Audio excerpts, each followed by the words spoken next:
Баклажаннан дәл осындай рулет жасауды сіздермен рецептін бөлісетін боламын. Видеом қызық болса соңына дейін қарап, міндетті түрде каналыма тіркеліп алып және қоңырауша белгісін басып қойды ұмытпаңыздар.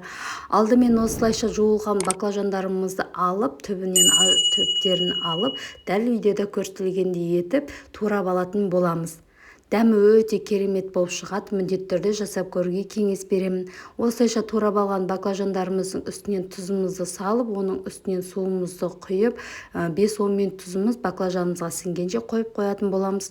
Тұзымыз сіңгеннен кейін баклажандарымызды суынан сырғытып алып, дәл осылай алдын ала пергамент қағаз төселген листімізге қойып, суларынан жақсылап сырғытып аламыз да, үстінен осылай мен павлини сыр қолдандым.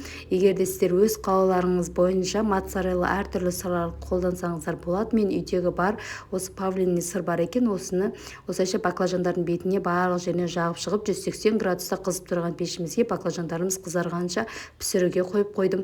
Осылайша укроптарымды турап арасына салмасын дайындауға кірістім.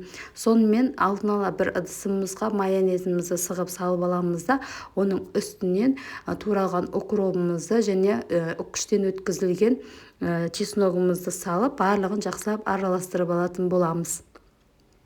Достар, каналыма кіріп көрсеңіздер болады. Каналымда өте көп пайдалы рецепттер өте көп. Міндетті түрде көріп, жасап көріңіздер.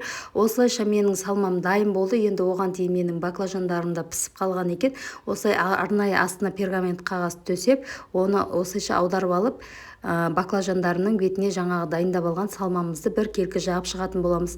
Оның үстінен алдын ала туралған помидорларымызды қойып, дәл рулет ораған тәрізді етіп орап аласыздар.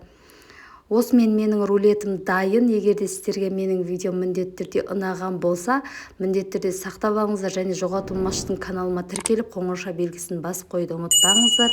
Және де достарыңызбен бөлісіп қойды ұмытпаңыздар. Міндетті түрде жасап көріңіздер, дәмі өте керемет болып шығады.